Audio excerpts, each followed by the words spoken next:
This is a tutorial on concept mapping. So we're going to go through and talk about what concept maps are, how to construct concept maps, how to use a software program called Cmap tools to help you quickly and neatly make concept maps, and then at the end we'll go over a simple example. So concept maps are graphical tools for organizing knowledge. So when you make a concept map, it's about taking how you understand a particular topic and putting your knowledge in a form that can be easily understood by others. So concept maps can be used for a variety of different purposes. So for students, concept maps can be useful for studying and note-taking, especially if you have a topic or a chapter that has a lot of qualitative information. Making a concept map can help you to organize that material, which can help you recall that information more effectively during assignments and tests. Another cool use for concept maps is in delivering presentations. So a lot of times it can be easier for your audience to take in and understand a concept map as opposed to large blocks of text. So overall, there's a lot of uses for concept maps, both in academia and the professional world. One of the key elements of concept maps are their structure. So not only are concept maps about the concepts themselves, they're also about the ways in which you see those concepts as being interrelated. So when we talk about concept map structure, there are a lot of different structures that are possible. So again, concept maps are taking what you understand and how you understand a topic and putting that into a form that can be easily understood by others. So because we all understand things differently, it makes sense that there could be lots of different concept map structures that could be considered good. So even though there are a lot of concept map structures, in general, people tend to put the broadest concepts up at the top of their concept map, and they put the more specific concepts near the bottom. So they start general and then they work down to more specific concepts. You can also include lots of complex structure in your concept maps. So depending on the topic that you're looking at, cycles may make sense, feedback loops, really anything that can help describe how you understand a topic. So let's look more closely at this concept map on the Mars exploration strategy. So again, this person has tended to put the more general concepts up at the top of the concept map, and those are all circled in purple. So for instance, solar system exploration strategy, science goals, space missions, those are all big concepts. If we look what comes under those concepts, we'll see more specific ideas. So for instance, under science goals, we've got the history of water. Under the history of water, we've got more specific history, geologic history, climate history.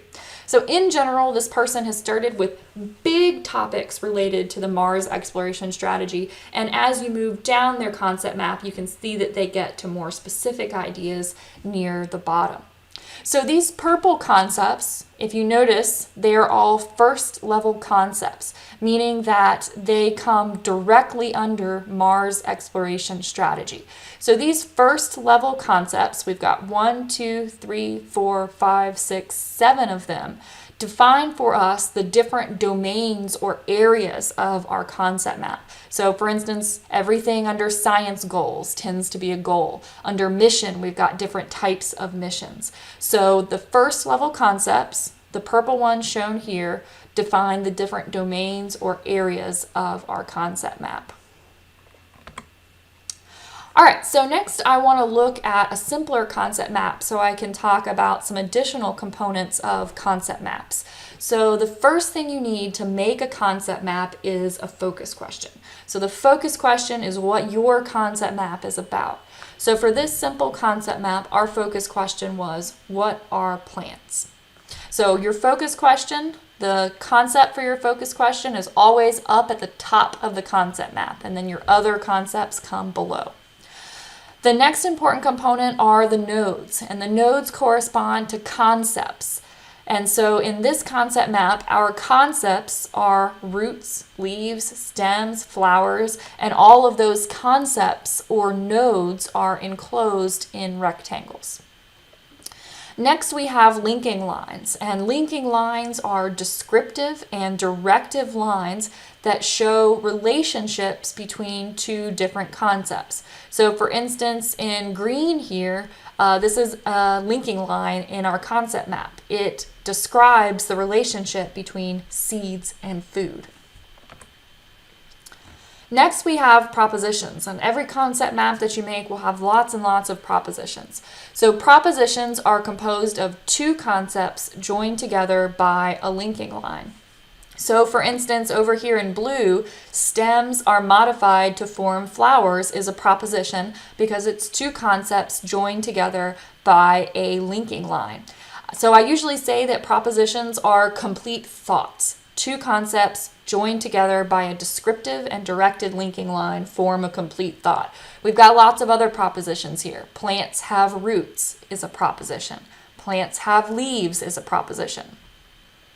So next we have a very specific type of proposition, which is called a crosslink. And so a crosslink shows a connection between two different areas or two different domains of our concept map. So remember that domains or areas of the concept map are defined by those first level concepts. So here our first level concepts are roots, leaves, and stems. So we have 1, 2, 3 different areas of our concept map. The reason that this pink proposition is a crosslink, petals are modified leaves, is because it shows for us a connection between two different areas of our concept map. So petals here is in the third area. It comes under the concept stem. Leaves, however, of course, is our second hierarchy. So we've got a connection between petals and leaves, which gives us a crosslink. You can also include examples in your concept map. Examples can be useful sometimes to help clarify what it is that you're talking about. All right, so back to this idea of structure. So concept maps are tools that we use to describe and depict how we see knowledge as being connected and interrelated. So I said before that there is a lot of different types of good concept map structure. It depends on how you see something as being organized. So while typically there's not really bad structure, there are structures that are not really very useful. So for instance, if you look over here on the right, the reason I would classify this as bad or not quite as good structure is because it's a linear structure. Really what this person has done has just drawn a sentence. Paper is made of wood, made of trees, made to cut, of logs. So this is just a linear concept map. Doesn't really show us a lot about how this person sees these concepts as being interconnected.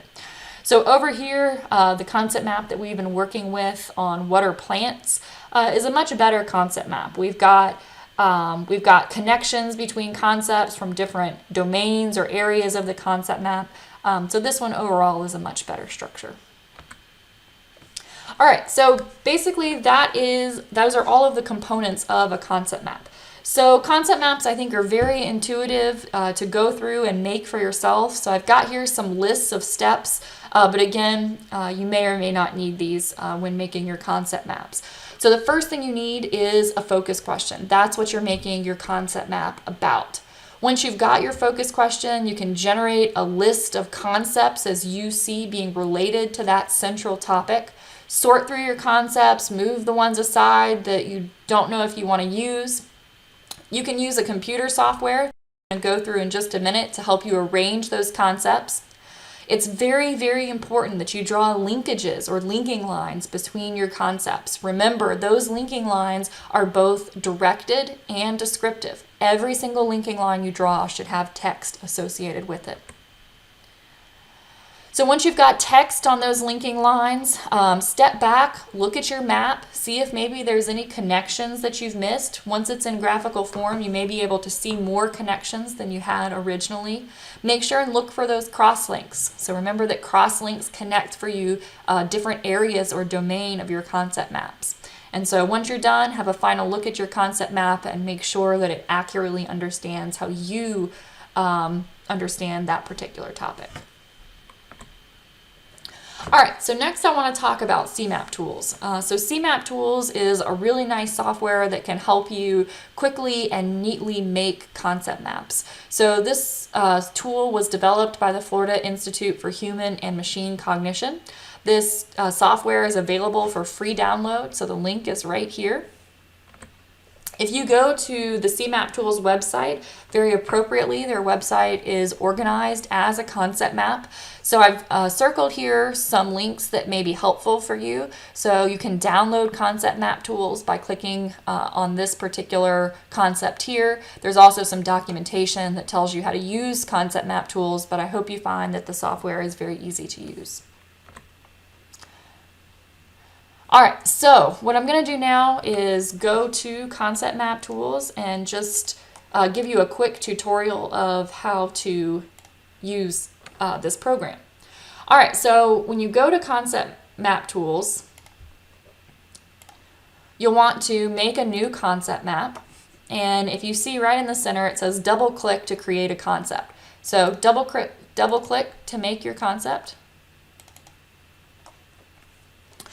So I'm going to make one on forests. So that is my central topic. My focus question would be, what are forests? So next I'm going to make some concepts that are related to forests. So I'm going to say trees, wildlife, I've got some insects in my forest. All right, so once I've got my concepts, I need to show how those concepts are connected. So if you click on any of the concepts, you'll see that these arrows show up above the concept. You can single click on those arrows and drag it to the concept that you want to connect it to. As soon as you make that connection, an area for text on your linking line shows up. So forests, I'm going to say, are composed of trees. All right, so that's a full proposition. Forests are composed of trees. So I have a few different options now. I'm going to choose to say that forests are also composed of wildlife and insects. So what I've just done here is I've made a branched connection. So forests are connected to all three of these concepts through the same linking phrase. And so that's certainly a valid way to describe your knowledge. Maybe I'm going to give some examples down here. So an example of wildlife, maybe a fox. So wildlife such as a fox. Let's see what else I can do. So I'm going to say that insects, getting messy here, insects live in trees. So if I take a look at my concept map, I don't really have a lot going on here, but already you can see it's pretty messy. One interesting or useful feature of concept map tools is that you can go to Tools, Format, Auto Layout, Generate New Layout, and it'll actually organize everything for you very nicely. So we've got a simple concept map here, but if you're building more complicated concept maps, this can be a really useful feature to help organize things for you. Another convention of Cmap tools, if you notice, is that there are no arrows on any of these lines. So by convention, concept maps are read from top to bottom. So without any arrows, I would assume that this is being read from top to bottom. Forests are composed of insects. If you would like to see the arrows on your concept map, you can highlight your concept map, right-click, Format Style, and go to Line. And over here on the left for arrowheads, you can ask Cmap tools to show all of your arrowheads. All right, so that's really all there is to using concept map tools. So once again, hopefully this is a really intuitive program. So once you've got your concept map done, the next thing you need to do is save it. So save your Cmap. So I'm going to save this as forest. And my concept map tool is saved. All right, so I think we've been through just about everything that there is in concept map tools. There's ways to get fancier with this. You can certainly explore it, use the help menu to make more sophisticated looking concept maps. But really it's about making concepts and showing directed linking lines between those concepts. All right, so the next thing that I'd like you to do is go ahead and pause the tutorial, and I want you to try to make a concept map on your own. So the focus question that I want you to work with are, what are French fries? So everyone knows what French fries are, so this should really be about making the concept map and not really about struggling with the topic. So take 5 minutes to make a concept map on French fries. I want you to practice using all of the different components. So you'll have concepts, linking lines, you can have some branch linking lines in there. Please save your practice concept map as first name underscore last name underscore practice, and turn that in on T-Square or send it to your professor, whichever that they prefer for you to do. So one thing that can be difficult when you're going to look for your concept map will be saved under Desktop, My Documents, My Cmaps, and that's where you'll find all of the Cmaps that you made in Cmap tools. So I'll let you go ahead and pause this for a few minutes to make your concept map.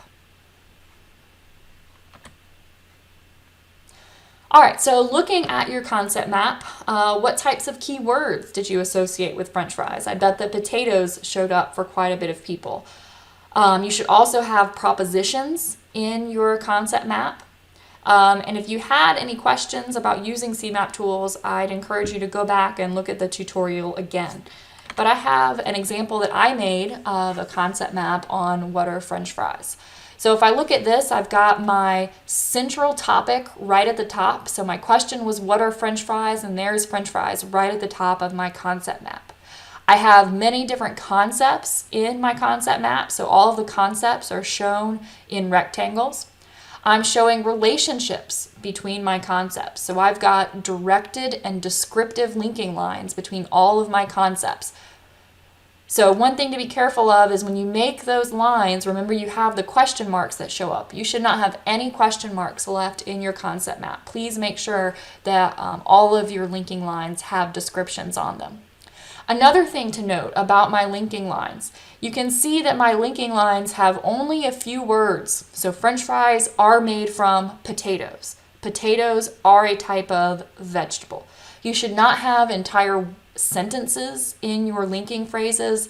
Your concepts themselves should not be entire sentences. They should be 1, 2, maybe 3 words at the most.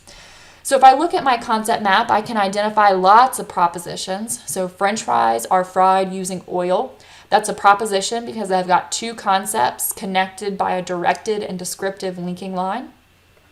Crosslinks. So remember, crosslinks are a special case of propositions that show connections between very different areas or domains of the concept map.